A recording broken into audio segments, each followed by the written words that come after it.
வணக்கம். செல்வகுமாரின் மாலை வானிலை ஆய்வறிக்கை. மாலை 3 மணிக்கு பதிவு செய்யப்படும் ஆய்வறிக்கை. அதிகாரப்பூர்வ வானிலை அறிக்கைக்கு இந்திய வானிலை ஆராய்ச்சித்துறை அறிக்கையை பார்க்கவும். 2026 மே 3 ஞாயிற்றுக்கிழமை மாலை 3 மணி ஆய்வறிக்கை. இன்றைய அறிக்கையில் தலைப்புச் செய்தியாக கடந்த 24 மணி நேர அதிகபட்ச மழைப்பிடிப்பு. இன்றைக்கு திருவள்ளூர் மாவட்டத்தில் மழை தொடங்கி இருக்கிறது. கடலோர மாவட்டங்களுக்கும் வாய்ப்பு இருக்கிறது. ஆனால் நாளையிலிருந்து தான் தீவிர மழைப்பொழிவு தொடங்கி இருக்கிறது. வரக்கூடிய 5ஆம் தேதிக்கு மேலும் தீவிரமும் காற்றழுத்த தாழ்வு நிலை இலங்கை மற்றும் தமிழ்நாட்டின் கரையை ஒட்டி உருவாகி இருக்கிறது. 7ஆம் தேதிக்கு மேல் ஒரு 3-4 நாட்களுக்கு மழைக்காலம் போல் ஒரு மழைப்பொழிவை கொடுப்பதற்கு சாதகம் தெரிகிறது.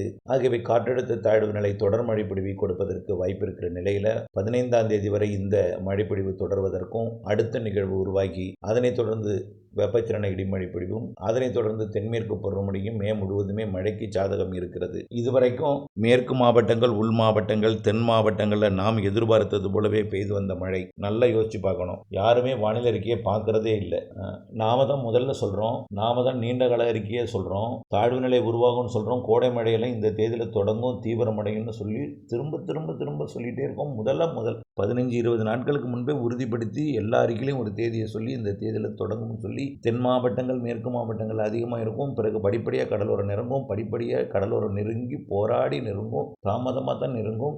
தேர்தல் வாக்கு எண்ணிக்கை நாள் அன்றைக்கு பிறகு அன்றைக்கு பிறகு கடலோர மாவட்டங்களுக்கு மழை பொழிவு கொடுக்கும். அடுத்தடுத்த 2 தாழ்வு நிலைகள் உருவாக போகிறது.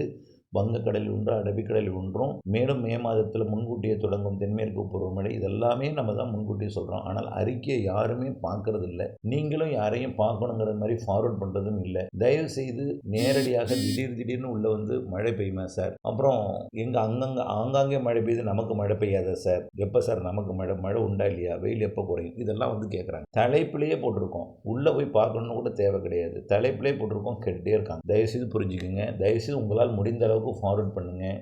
அவங்கள சப்ஸ்கிரைப் பண்ணி வச்சுக்க சொல்லுங்கள். தொடர்ந்து வானிலை அறிக்கையை கேட்டுட்டு இருக்க சொல்லுங்கள். அப்டேட்ஸ் நம்மளோட வானிலை அறிக்கையை வந்து உழவன் மற்றும் வானிலை அறிவியலுங்கிறத அவங்களுக்கு புரிய வைங்க. வேறு எதுவும் நம்மளது கிடையாதுன்னு சொல்லுங்கள். உழவன் மற்றும் வானிலை அறிவியல் 2 மட்டும்தான் நம்மளுடையது. இதில் தொடர்ந்து அப்டேட்ஸை பார்த்துட்டே இருக்க சொல்லுங்கள். தூறல் விழுந்ததுக்கு அப்புறம் பார்க்குறது நல்லதில்லை. நேற்றைக்கு நிறைய இடங்களில் பாதிப்பு ஏற்பட்டிருக்கிறது. அதற்கப்புறம் நான் இன்றைக்கு பெய்யாதுன்னு நினச்சேன், மழை வந்துருச்சு சார், நான் வானிலை அறிக்கையே பார்க்கல அப்படிங்கிறதெல்லாம் சொல்கிறீங்க. இதெல்லாம் கேட்கும்போது ரொம்ப கஷ்டமாக இருக்குது. அதை மீண்டும் சொல்கிறேன், உழவன் மற்றும் வானிலை அறிவியல் மட்டும்தான் நம்முடையது. தொடர்ந்து இதை பார்த்து கொண்டே இருங்க. கடந்த 24 மணி நேர வானிலை ஆய்வறிக்கை. இதில் மழைப்பொழிவு அறிக்கை. வாடிப்பட்டி மதுரை 10 சென்டிமீட்டர். நல்லா பாருங்க, இது கோடை. நம்ம என்ன சொன்னோம், ஒரு சில இடங்களில் கனமழை பொழியும், வயலில் நீர் தேங்குற அளவுக்கு மழை பெய்யும், அருகருகே ஒதுக்கி இருக்கும், கூடுதல் குறைவும் இருக்கும்னு சொன்னோம். மதுரை வாடிப்பட்டியில் 10 சென்டிமீட்டர். இது என்ன மழை காலமா கோடை காலமாங்கிறது போய் இன்னும் அதிகரிக்க போது மழை. முதல்ல புரிஞ்சுக்குங்க. கடலோர மாவட்டங்களுக்கு இனிமேல் தான் மழைப்பொழிவு தொடங்க போகிறது. இன்றைக்கெல்லாம் கடலோரம் திருவள்ளூருக்கு தொடங்கி சென்னை, காஞ்சிபுரம், செங்கல்பட்டு மாவட்டங்களுக்கு கூட வர வாய்ப்பு இருக்கு. இன்றைக்கு பார்ப்போம். அது சம்பந்தமா முதல்ல மழைப்பொழிவை பார்த்துருவோம். திருபுவனம் சிவகங்கை மாவட்டம் 8 சென்டிமீட்டர். சோழவந்தான் மதுரை மற்றும் சாத்தியார் அணைக்கட்டு 7 சென்டிமீட்டர். ஆண்டிப்பட்டி மதுரை, மேலும் தனியமங்கலம் மதுரை 6 சென்டிமீட்டர். மதுரை AWS மற்றும் இலுப்பூர் புதுக்கோட்டை மாவட்டம், பெரியப்பட்டி மதுரை மற்றும் ஒட்டஞ்சத்திரம் திண்டுக்கல் மாவட்டம், மதுரை விமான நிலையம், கங்கவள்ளி சேலம், மேலும் பஞ்சப்பட்டி கரூர், இதெல்லாம் 5 சென்டிமீட்டர். எங்கள் ஊரில் மழை பெய்யல மழை எப்போ பெய்யுமான்னு கேட்குறாங்க. ஆனால் மழை பெய்தது சொல்ல கூட மாட்டுறாங்க. ஆக ஒரு மெசேஜ் கூட போட மாட்டுறாங்க. நன்மை அவங்களுக்கு செஞ்சிட்ருக்கோம், குறை குற்றம் மட்டும் சொல்லிட்டு இருக்காங்க. நன்மை பயக்கும் பொழுது மகிழ்ச்சியாக அந்த தகவலை பரிமாறுறது கூட கிடையாது. நிறைய இடங்களில் மழை. உண்மையிலே எனக்கு பெருமையாக இருக்குது. நம்முடைய வானிலை அறிக்கையில் நீண்ட கால அறிக்கை மிக துல்லியமாக போயிட்டு இருக்கு. தென்மேற்கு பருவமழையும் நிறைய பொழிய போகுது. நீங்கள் பாருங்கள். கண்டிப்பாக அணைகளில் நிரப்பு மழை இருக்குது. புரியுதுங்களா? வானிலை அப்டேட்ஸோட இணைந்திருக்கணும், அது முதல்ல முக்கியம். சரி, ஓகே, வானிலை அறிக்கைக்குள்ளே போவோம். இன்னும் நிறைய இடங்கள் 5 சென்டிமீட்டர் வரைக்கும் தான் வாசிச்சிருக்கேன். 1 சென்டிமீட்டர் வரைக்கும் கிட்டத்தட்ட 250 இடங்களில் மழை பொழியும். மொத்தம் 250 இடங்கள். இப்போ வரைக்கும் நான் ஒரு 20 இடம் தான் படிச்சிருக்கேன். இதுக்கு 5 சென்டிமீட்டருக்கு மேலே உள்ள இடம். 4 சென்டிமீட்டர்லேயே பார்த்தீங்கன்னா கிட்டத்தட்ட ஒரு 35-40 இடம். 3 சென்டிமீட்டரில் 2 சென்டிமீட்டர், 1 சென்டிமீட்டர் எல்லாம் சேர்த்து ஒரு 250 இடங்களில் இன்றைக்கு மழை பொழியும். சரி, இன்றைக்கு மழை எங்கே தொடங்கி இருக்குன்னு பார்ப்போம். முதல்ல இன்றைக்கு பார்த்தீங்கன்னா மழை திருவள்ளூர் மாவட்டத்தோட ஆந்திர எல்லையோரத்தில் மழை பொழிவு தொடங்க இருக்கிறதுன்னு சற்று நேரத்தில். ஆந்திர எல்லையோரத்தில் திருவள்ளூர் மாவட்டத்தோட அங்கே இருக்கக்கூடிய அந்த ஆந்திர எல்லையோர பகுதிகளில் தொடங்கி திருத்தணி பகுதிகளுக்கும் அரக்கோணம் உள்ளிட்ட பகுதிகளுக்கும் வேலூர் மாவட்டத்தோட ஆந்திர எல்லையோரத்தில் தொடங்கி வேலூர் மற்றும் அதற்கு அருகில் கூடிய திருவண்ணாமலை மாவட்டத்திற்கும் மழை வரப்போகுது. முதல் மழை தொடங்க போகுது. அடுத்து பார்த்தீங்கன்னா சேலம் மாவட்டத்தோட தருமபுரி மாவட்டத்தோட கல்வராயன் மலை, திருவண்ணாமலை மாவட்டத்தோட கல்வராயன் மலை பகுதிகளிலையும் மழை தொடங்க போகுது. அடுத்தபடியாக பார்த்தீங்கன்னா சிவகங்கை மாவட்டம், மதுரை மாவட்டத்தில் அடுத்தபடியாக மழை பொழிவு தொடங்க போகுது. திண்டுக்கல், சிவகங்கை, மதுரை மாவட்டம் எல்லை பகுதியில் மழை பொழிவு தொடங்க போகுது. ஆனால் நேற்றை விட இன்றைக்கு கொஞ்சம் மழை பொழிவு தென் மாவட்டங்களில் குறைவாக இருக்கலாம். ஆனால் அது பெய்யாத இடங்களுக்கு இன்னைக்கு கொஞ்சம் இடத்துல பெய்யும். நாளைக்கு நல்ல தீவிர மழை பொழிவு இருக்கு.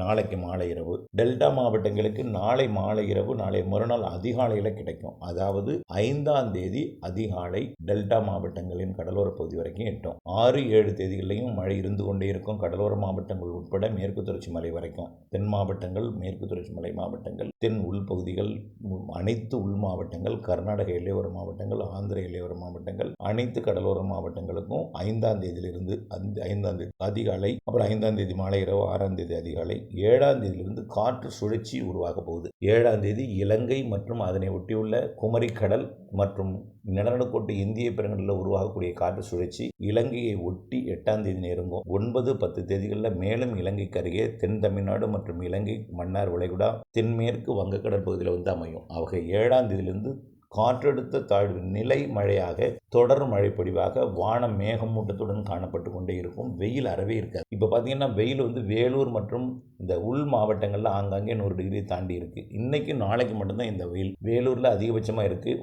ஆனால் மழைப்பொழிவு இன்றைக்கு மாலை கொடுக்க போகுது. தணிஞ்சிரும். கொஞ்ச நேரம் தான் இந்த வெயில் அதிகமாக இருக்கும். அப்புறம் வெப்பம் தணிஞ்சிரும். இந்த வெப்பமும் 3 நாட்களுக்கு மட்டும்தான், ஒரு 4 நாளுக்கு மட்டும்தான் வேலூர் இருக்கும். அதுக்கப்புறம் 100 டிகிரிக்கு வந்துடும். 100 டிகிரிக்கு மேலே இருப்பது 100 டிகிரிக்கு வந்துடும். பிற பகுதி எல்லாமே 7ஆம் தேதியிலேருந்து நல்லாவே வெப்பம் தணிந்து விடும். அக்னியே இருக்காது. அக்னி நட்சத்திர காலத்தில் மழை பெய்ய போகுதுன்னு ஏற்கனவே நம்ம சொல்லிடுவோம். இப்போவே இப்படி வெயில் வாட்டுதே, அப்போ அக்னியில் ரொம்ப அதிகமாக இருக்குமோன்னு நீங்கள் கவலைப்படாதீங்க. அப்போ மழை பெய்யும். ஆகவே அப்போ மழை, அப்போ காற்றோட போக்கில் மாற்றம் ஏற்படும். அந்த கவலையை விட்டு விடுங்கன்னு சொல்லியிருந்தோம். ஆகவே மே மாதத்தில் 7ஆம் தேதியிலிருந்து காற்று சுழற்சி உருவாகி 8, 9 தேதிகளில் காற்றழுத்த தாழ்வு நிலையாகி 10, 11, 12 தேதிகளில் காற்றழுத்த தாழ்வு பகுதியாகி தமிழ்நாடுக்கு நெருக்கமாக வடக்கு நோக்கி நகர்ந்து தெற்காந்திர கரையை கடக்கும் என எதிர்பார்க்கப்படுகிறது. பிறகு கடந்து அரபிக்கடலுக்கு போகும்பொழுது அரபிக்கடலில் மாலத்தீவுக்கு லட்சத்தீவுக்கு இடைப்பட்ட பகுதியில் உருவாகக்கூடிய மேலும் ஒரு காற்று, அதுவும் இதுவும் ஒன்றிணைந்து கேரளா, கர்நாடக கரைக்கு மழை பொழிவை கொடுத்து, இது வங்கக்கடலில் இருக்கும் பொழுதும் மேற்கு காற்றை இழுத்து அரபிக்கடலோர மாநிலங்களுக்கும் நல்ல மழை பொழிவை கொடுக்கும். தமிழ்நாட்டின் அனைத்து மாவட்டங்களுக்கும் கடலோர மாவட்டங்களுக்கும் நல்ல கனமழை பொழிவை கொடுக்க போது 7ஆம் தேதியிலிருந்து 14ஆம் தேதி வரைக்கும் ஒரு வாரத்துக்கு கிட்டத்தட்ட இதில் ஒரு 3-4 நாளைக்கு தொடர் மழை பொழிவு இருக்குது. 2 நாளைக்கு 48 ஹவர்ஸ் கண்டினியூ ரெயின் இருக்குது. இதில் வரக்கூடிய 9, 10, 11 தேதிகள் எல்லாம். ஆக இந்த சிஸ்டம் வந்து ஆந்திர பிரதேசம் கடந்து அப்படியே கர்நாடகா வழியாக அரபிக்கடல், அதாவது கர்நாடகா வழியாக அரபிக்கடல் போய் அரபிக்கடலில் உருவாகக்கூடிய சிஸ்டமும் ஒன்றிணைந்து தீவிரமடைந்து கேரளா, கர்நாடகா நல்ல மழை அப்படியே விலகி போகும். அது விலகி போனாலும் வெப்பசலன இடிமழை பொழிவு தொடரும். இங்கே கிழக்கு மேற்கு திசை காற்று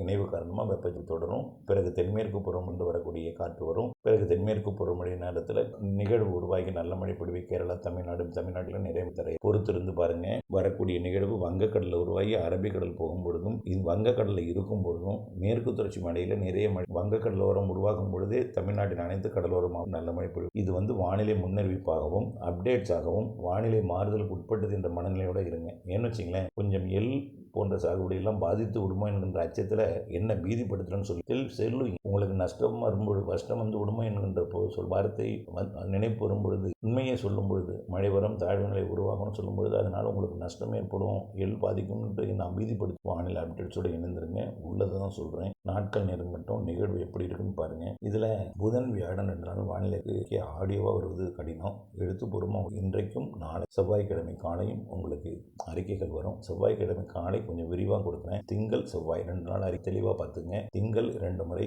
செவ்வாய் பாருங்க. வரக்கூடிய நிகழ்வு 7ஆம் தேதியிலிருந்து 15ஆம் தேதி வரக்கூடிய நிகழ்வு நிறைய மழை. கேரளா, கர்நாடகா பகுதியும் தமிழ்நாட்டின் மேற்கு தொடர்பு நல்ல தொடர்பாக அறிக்கையோட அப்டேட்ஸோடு இணைந்திருந்த அனைத்தும் இன்று இல்லாவிட்டாலும் ஒதுக்கி பெய்து கொண்டிருந்தாலும் ஒதுக்கி இடங்களை தரும். பிறகு தாழ்வு நிலையாக தரும். பிறகு மீண்டும் வெப்பச்சலனை. அதனைத் தொடர்ந்து மீண்டும் தென்மேற்கு பருவமழைக்கு நிகழ்வு உருவாகும். தென்மேற்கு பருவமழை முன்கூட்டியே தொடங்கி கேரளாவுக்கு மழை பொழியும்போது கேரளா மற்றும் பாலக்காட்டு, கணவாய், ஆரியங்காவாய் மாத இறுதியிலேயே போகிறது என்பதையும் தெரியப்படுத்த இணைந்து அப்டேட்ஸுடன் நன்றி.